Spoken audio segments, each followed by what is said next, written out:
Selamat sore, Ibu dosen dan teman-teman sekalian. Kami dari kelompok 3 akan menjelaskan analisis laporan keuangan pada PT Mayora Indah Tbk. Tapi tapi sebelum itu izinkan kami untuk memperkenalkan diri terlebih dahulu. Perkenalkan, nama saya Imade Bagus Wisnukarta. Saya sama Gilbert Kurniawan Sagian. Saya Hilmi Syuja. Saya Katrina Apsilia Siagian.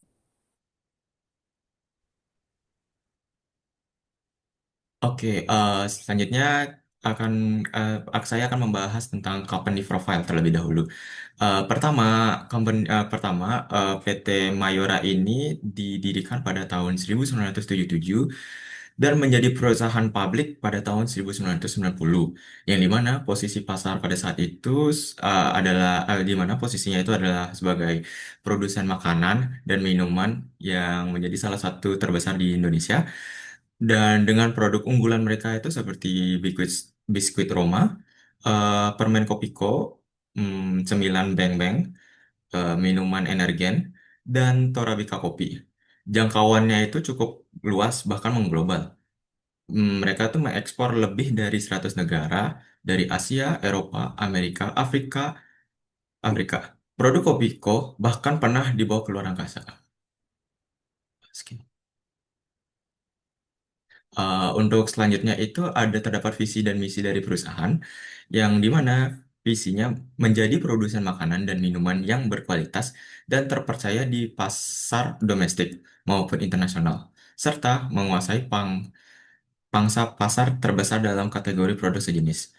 Ya, misinya yaitu menghasilkan laba bersih operasi di atas rata-rata industri dan memberikan nilai tambah bagi seluruh pemangku kepentingan atau stakeholder. Oke, untuk next. Baik, pada slide ini kita melihat tabel aset atau aset perusahaan yang terbagi menjadi dua kategori besar, yaitu current asset dan non-current asset. Total aset perusahaan menunjukkan pertumbuhan yang sangat kuat. Pertumbuhan ini didorong oleh kenaikan kas piutang usaha, persediaan, serta investasi besar pada aset tetap. Hal ini menandakan ekspansi operasional yang agresif namun sehat. Selanjutnya, ada slide liabilitas. Lanjut.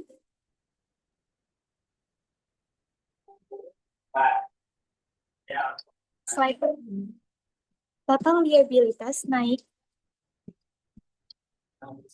Namun kenaikan ini masih terkelola dengan baik dan proporsional dengan pertumbuhan aset. Struktur utang perusahaan tetap berada pada level yang aman dan mendukung peningkatan kapasitas bisnis. Slide selanjutnya ada equity table. Ekuitas perusahaan ini mengalami pertumbuhan berkelanjutan. Kenaikan ini terutama berasal dari laba yang ditahan, yang mencerminkan kemampuan perusahaan menghasilkan profit secara konsisten. Dari sisi valuasi, hal ini menunjukkan peningkatan nilai perusahaan yang signifikan. Selanjutnya ada slide income statement. Penjualan bersih meningkat dari 30,66 triliun menjadi 31,4 triliun. Selanjutnya pada tahun 2024 meningkat lagi menjadi 36,07 triliun. Laba bersih juga bertumbuh kuat, mulai dari 1,97 triliun pada tahun 2022 pada tahun 2023 ya, dan menjadi 3,06 triliun di tahun 2024. Pertumbuhan penjualan ini stabil ditambah efisien operasional yang meningkat yang menghasilkan tren profitabilitas yang sangat positif. Secara keseluruhan, perusahaan menunjukkan pertumbuhan aset yang solid, struktur keuangan yang sehat, profitabilitas yang terus meningkat, dan ekuitas yang menguat dari waktu ke waktu. Selanjutnya akan dijelaskan oleh rekan saya.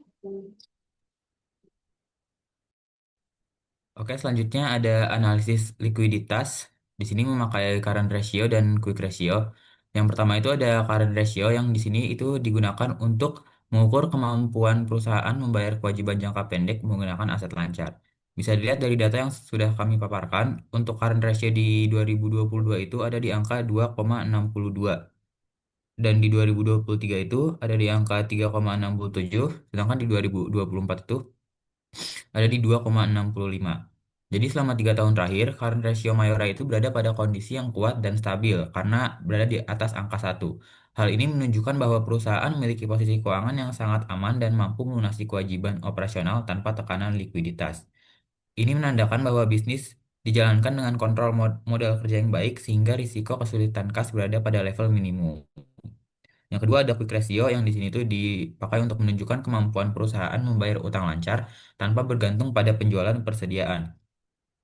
Untuk quick ratio di 2022 itu ada di angka 1,93, di 2023 itu ada di 2,78, dan di 2024 itu ada di 1,78. Jadi dari hasil quick ratio yang sudah dipaparkan, terlihat pada terlihat bahwa quick ratio Mayora ini ada pada level yang sehat, yang menandakan bahwa aset lancar seperti kas dan piutang sudah sangat memadai untuk menutup kewajiban jangka pendek. Ini memberikan keyakinan bahwa perusahaan memiliki fleksibilitas finansial yang tinggi, bahkan dalam kondisi pasar yang kurang stabil. Boleh di next? Selanjutnya ada aset efisiensi atau activity ratios. Di sini berisi inventory turnover dan total asset turnover. Tapi kenapa kita memaparkan data dari average turnover dan average asset? Karena untuk menganalisis perhitungan inventory turnover dan asset turnover, sebelumnya kita juga perlu untuk menganalisis perhitungan dari average turnover dan average asset. Oke, jadi yang pertama itu ada di inventory turnover. Inventory turnover di 2022 itu ada di 6,90, di 2023 itu ada di 6,21, sedangkan di 2024 itu ada di 5,55. Eh, Memang terlihat ada penurunan ya di sini, namun ada konteks penting di baliknya. Jadi selama periode tersebut, perseroan itu meningkatkan kapasitas produksi dan memperbesar ketersediaan barang untuk memperkuat penetrasi pasar di berbagai wilayah. Dengan kata lain, stok meningkat sebagai langkah strategis untuk mempercepat pemenuhan permintaan pasar di periode berikutnya. Ini adalah sinyal bahwa perusahaan tidak hanya menjaga penjualan, tetapi juga menyiapkan diri untuk ekspansi dan pertumbuhan yang lebih besar ke depan. Yang kedua itu ada total asset turnover. Di 2022 itu ada di angka 1,45, di 2023 itu di 1,36, dan 2024 itu ada di 1,35. Jadi turun ya. Tapi walaupun terjadi sedikit penurunan, rasio yang masih berada di atas satu itu menandakan bahwa aset perusahaan tetap produktif dan mampu menghasilkan penjualan lebih besar daripada nilai aset itu sendiri. Jadi perlu digarisbawahi bahwa penurunan ini terjadi bersamaan dengan ekspansi aset yang cukup signifikan, terutama dalam peningkatan kapasitas produksi, distribusi, dan infrastruktur bisnis. Jadi ini tuh menunjukkan fase build up, yaitu masa penanaman modal yang akan menghasilkan pertumbuhan pendapatan lebih besar dalam beberapa periode mendatang ketika kapasitas yang dibangun telah beroperasi secara penuh. Oke, boleh next. Selanjutnya akan dijelaskan oleh rekan saya.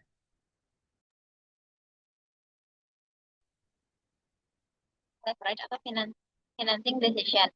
Secara umum, PT Mayora menunjukkan posisi leverage yang kuat dan stabil selama 3 tahun terakhir. Data yang kami ambil ini dari laporan tahunan Mayora pada tahun 2022 sampai 2024. Kami fokus pada data aset, liabilitas ekuitas, serta komponen utang berbunga dan kas untuk menghitung net debt. Debt to equity ratio pada tahun 2002 itu dapat dilihat berada di level 0,84, dan di 2023 itu 0,56, 2024 itu 0,75. Secara struktur, ekuitas menunjukkan penguatan struktur ekuitas dan penurunan utang. Lalu DER atau debt to equity ratio ini selalu berada di angka di bawah 1, yang menandakan bahwa perusahaan memegang kebijakan pendanaan yang konservatif dan aman. Lalu debt ratio pada tahun 2022 tercatat 46%, Angka tersebut turun menjadi 36% di tahun berikutnya, yang mencerminkan penurunan utang yang signifikan. Lalu pada 2024, depresio naik kembali menjadi 42%, sejalan dengan ekspansi perusahaan yang meningkatkan liabilitas dan aset. Lalu berikutnya ada net debt to equity, menunjukkan kondisi likuiditas perusahaan. Pada tahun 2022, eh, terdapat nilai 16,97%, lalu turun drastis menjadi 0,69% di tahun 2023. Ini berarti perusahaan hampir tidak memiliki net debt pada tahun tersebut. Hal ini menunjukkan manajemen kas yang sangat amat baik. Lalu, berdasarkan hasil analisis ini, pada tahun 2022, Mayora masih cukup bergantung pada utang, sehingga tingkat leverage relatif lebih tinggi. Di tahun 2023 menjadi tahun yang paling kuat untuk PT Mayora karena perusahaan berhasil menurunkan nilai utang berbunga secara signifikan, meningkatkan ekuitas, dan memperkuat likuiditas. Resiko finansial berada pada titik terendah. Lalu pada 2024, perusahaan meningkatkan liabilitas untuk mendukung ekspansi yang terlihat dari pertumbuhan aset yang signifikan. Namun leverage tetap berada dalam batas sehat dan terkendali. PT Mayora menunjukkan DER yang lebih rendah dan stabil, kemudian deleveraging yang kuat, pertumbuhan ekuitas yang konsisten, serta strategi penguatan utang yang terstruktur untuk ekspansi. Lalu resikonya pun dapat dipantau. Kenaikan liabilitas di 2024 perlu diperhatikan untuk memastikan bahwa ekspansi memberikan pengembalian yang optimal. Selain itu, perubahan suku bunga ke depan dapat mempengaruhi biaya pendanaan. Selanjutnya akan dilanjutkan oleh rekan saya.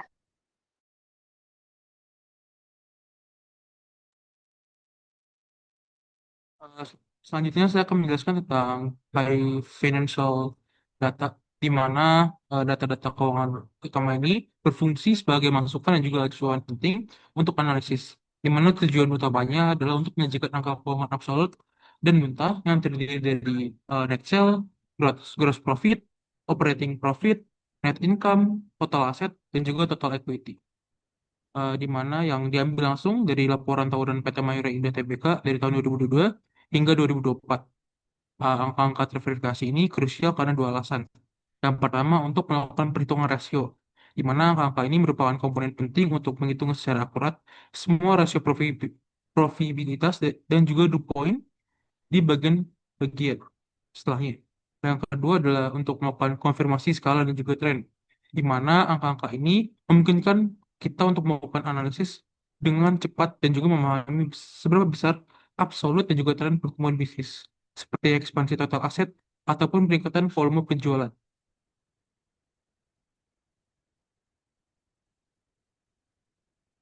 Selanjutnya ada profitability ratio analysis, di mana rasio profitabilitas merupakan alat penting yang mengukur efisiensi keuangan perusahaan.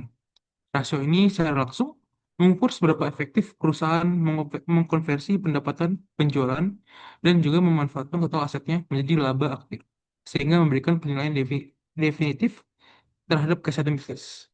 Bisa dilihat di tabel ini, di mana gross profit margin atau GPM pada PT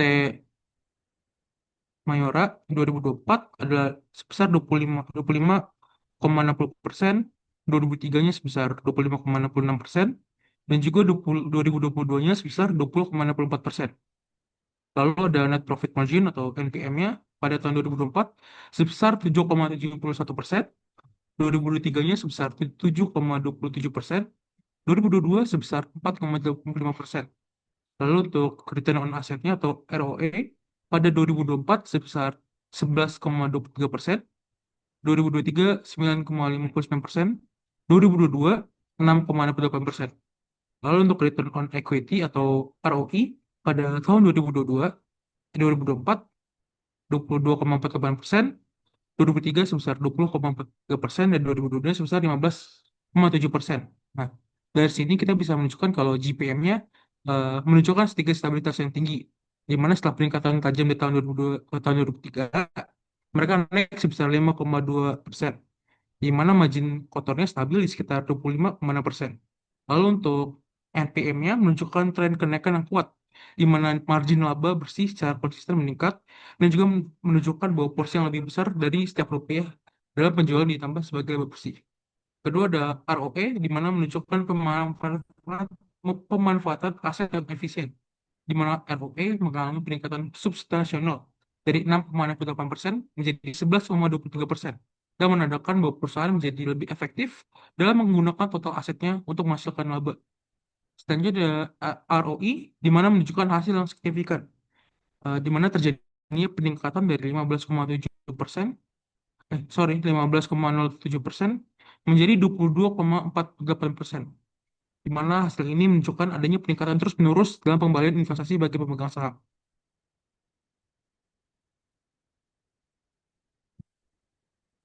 Selanjutnya saya akan menjelaskan tentang DuPont Analysis.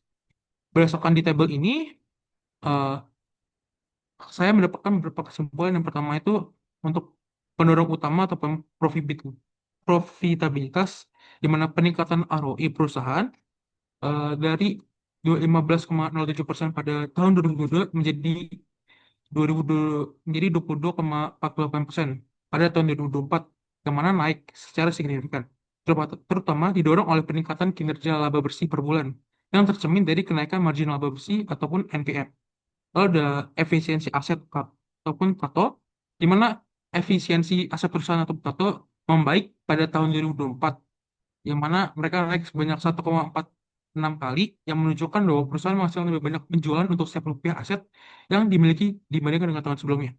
Untuk resiko utang ataupun IM, ini berkurang dengan adanya penggadaan ekuitas yang menunjukkan tren turun dari 2,25 menjadi 2. Hal ini menunjukkan bahwa perusahaan telah mengurangi ketergantungan pada utang ataupun leverage relatif terhadap modalnya, yang berarti peningkatan ROI dicapai melalui efisiensi operasional, bukan peningkatan risiko keuangan. Secara keseluruhan, PT Mayora Indah Tbk menunjukkan tren peningkatan profitabilitas yang kuat dan berkualitas tinggi dari tahun 2022 hingga 2024. Karena peningkatan imbang dan juga hasil pemegang saham ataupun ROI terutama didorong oleh peningkatan efisiensi margin laba, di samping pengurangan risiko leverage keuangan.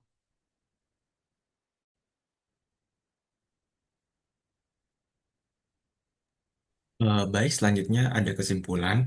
Berdasarkan analisis periode dari tahun 2022 hingga tahun 2024, PT Mayora Indah Tbk menunjukkan kinerja keuangan yang solid dengan posisi likuiditas yang sehat dan struktur modal yang terkendali, meskipun menghadapi tantangan penurunan efisiensi menggunakan aset, penggunaan aset. Peningkatan profitabilitas yang signifikan yang terlihat dari kenaikan return of equity ROE menjadi 22,48% pada tahun 2024 berhasil mengimbangi masalah efisiensi tersebut berkat optimalisasi margin laba bersih tanpa meningkatkan resiko keuangan. Untuk mempertahankan posisi sebagai pemimpin pasar yang kuat, manajemen disarankan memprioritaskan perbaikan manajemen rantai pasok dan peramalan permintaan guna mengatasi tren penurunan efisiensi aset di masa depan nantinya. Baik, sekian dari kelompok kami. Mohon maaf jika ada salah kata atau ucapan yang tidak berkenan di hati. Cukup sekian dan terima kasih.